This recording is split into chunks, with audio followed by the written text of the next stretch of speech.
Hey buddies, welcome to Saranya's World YouTube channel. வீடியோக்குள்ளே போகிறதுக்கு முன்னாடி சரண்யாஸ் வேர்ல்ட் யூடியூப் சேனலை சப்ஸ்கிரைப் பண்ணிக்கோங்க.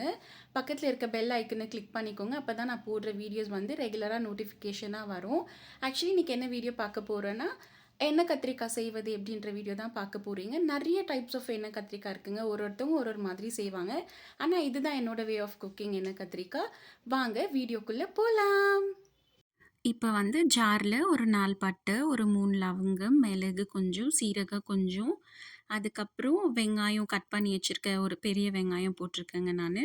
அப்புறம் கொஞ்சம் கொத்தமல்லி வாஷ் பண்ணி க்ளீன் பண்ணி வச்சுருக்க கொத்தமல்லி கொஞ்சம். அது கூடவே ஒரு 3 தக்காளி எடுத்துருக்கேங்க, மீடியம் சைஸ் தக்காளி. அதையும் கட் பண்ணி போட்டுக்கோங்க. அப்புறம் இது கூட வந்து வாஷ் பண்ணி கட் பண்ணி வச்சுருக்க தேங்காய் வந்து கொஞ்சமாக ஆட் பண்ணிக்கோங்க. ஆக்சுவலி நம்ம வீட்டில் வந்து தேங்காய் அவ்வளோவா இருந்தால் யாருக்கும் பிடிக்காது. அதனால நான் திட்டமாக போடுறேன். உங்களுக்கு எக்ஸ்ட்ரா வேணால் நீங்கள் போட்டுக்கலாம். இது கூட ஊற வச்சுருக்க புளி கொஞ்சம் எடுத்துக்கலாம். நெல்லிக்காய் சைஸ் அளவு ஊற வச்சுருக்கோம். அது போட்டிருக்கேன். அது கூட கொஞ்சம் மஞ்சள் தூள், வெறும் மிளகாத்தூள், வீட்டுது குழம்பு மிளகாத்தூள் வந்து ஒரு 4 ஸ்பூன்ஸ் ஆட் பண்ணியிருக்கேங்க. ஸோ இதை ஆட் பண்ணிவிட்டு இது கூடவே தேவையான அளவு உப்பு ஆட் பண்ணிக்கலாம். நான் வந்து கல் உப்பு தான் ஆட் பண்ணியிருக்கேன். கல் உப்பு தான் எனக்கு திட்டம் தெரியும். ஸோ அதனால் கல் உப்பு ஆட் பண்ணியிருக்கேன். அது கூடவே கொஞ்சம் பீனட்ஸ் ஆட் பண்ணியிருக்கேங்க, கலக்காய். அப்புறம் அது கூட இன்னும் கொஞ்சம் எள்ளு வந்து ஆட் பண்ணியிருக்கேன். வெள்ளை எள்ளு, வறுத்து வச்ச வெள்ளை எள்ளு ஆட் பண்ணியிருக்கேன். இதெல்லாம் ஃபைன் பேஸ்ட்டாக கிரைண்ட் பண்ணிக்கலாம். அப்புறம் பிரிஞ்சாவில் வந்து இந்த மாதிரி ஸ்லிட்ஸ் போட்டு வச்சுருக்கேங்க. இப்போ என்ன பண்ணலாம், இந்த பிரிஞ்சாலில் வந்து இந்த அரைச்சி வச்சுருக்க மசாலாவை ஸ்டஃபிங் மாதிரி பண்ணிக்கலாம்.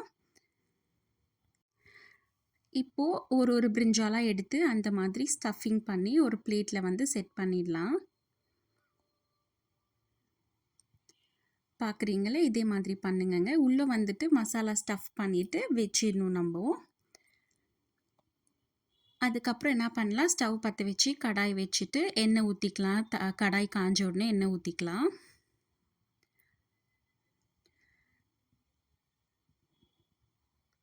இதுக்கு வந்து கொஞ்சம் எண்ணெய் எக்ஸ்ட்ராவாக ஊற்றணுங்க. இது எண்ணெய் கத்திரிக்காய்ன்றதுனால எண்ணெய் கொஞ்சம் எக்ஸ்ட்ரா அதிகமாக இருந்தால் தான் டேஸ்ட் நல்லாயிருக்கும். எண்ணெய் காஞ்ச உடனே கொஞ்சம் கடுகு, கொஞ்சம் சீரகம், நான் வந்து ஒரு 4 to 7 மிளகு போட்டிருக்கேன். அதுக்கப்புறம் அது கூடவே கொஞ்சம் வெந்தயம் ஆட் பண்ணிக்கோங்க. இதெல்லாம் கொஞ்சம் நல்லா பொரிஞ்சு வந்த உடனே நம்ம வந்து கருவேப்பிலை ஆட் பண்ணிக்கலாம். கருவேப்பிலை பொரிஞ்ச உடனே கட் பண்ணி வச்சுருக்க ஆனியன் அண்ட் கார்லிக் ஆட் பண்ணிக்கலாங்க. ஆட் பண்ணிவிட்டு இதெல்லாம் கொஞ்சம் நல்லா வதக்கலாம்.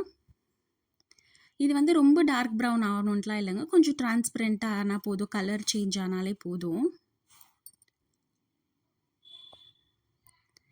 கொஞ்சம் நல்லா சாட்டே பண்ணிக்கிறேன். பார்த்திங்கன்னா இப்போ தெரியும் நல்லா வதங்கிடுச்சின்னு. இப்போ வந்து நம்ம அந்த மசாலா ஸ்டஃப் பண்ணி வச்சுருக்க பிரிஞ்சால்ஸ் வந்து 1 by 1 இதில் ஆட் பண்ணிக்கலாங்க.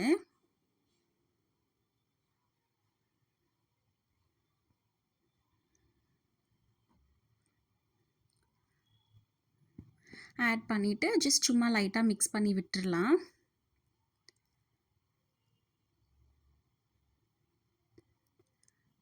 நம்ம வந்து ஒரு 5 to 10 மினிட்ஸ் வந்துட்டு இதை நல்லா சாட்டே பண்ணணுங்க. மீடியம் ஃப்ளேமில் வச்சுட்டு திருப்பி விட்டு நம்ம வதக்கணும். பாருங்கள், இந்த மாதிரி இருக்கும். எண்ணெய்லாம் ஊஸ் ஆகிட்டு இந்த மாதிரி இருக்கும். ஒரு 30 to 40% வந்து குக் ஆகிருக்கும் பிரிஞ்சால். உங்களுக்கு பார்த்தாலே தெரியும், கலர் சேஞ்ச் ஆகிருக்கும்.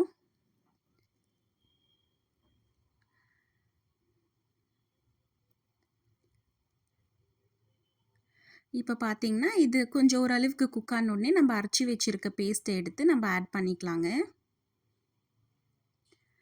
ஆட் பண்ணிவிட்டு மிக்ஸ் பண்ணிக்கோங்க. மிக்ஸ் பண்ணிவிட்டு சால்ட்டு, காரம் எல்லாம் உங்களுக்கு திட்டமாக இருக்கான்னு நீங்கள் செக் பண்ணிக்கோங்க. அவ்வளோதாங்க. இப்போ பாருங்கள், சால்ட்லாம் செக் பண்ணிவிட்டு தண்ணி கூட உங்களுக்கு பாருங்கள், நாங்கள் திக்காக இருந்தால் தான் எங்களுக்கு பிடிக்கும். அதனால நாங்கள் தண்ணி வந்து திட்டமாக தான் வச்சுருக்கோம். இப்போ பாருங்கள், அது நல்லா குக் ஆகிட்டு வரும்போது எண்ணெய் வந்து அப்படியே பிரியுது.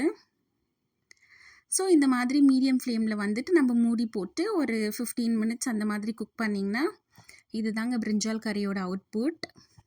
இப்படி தான் இருக்கும் பார்க்க. ஆல்மோஸ்ட் முடிஞ்சுதுங்க.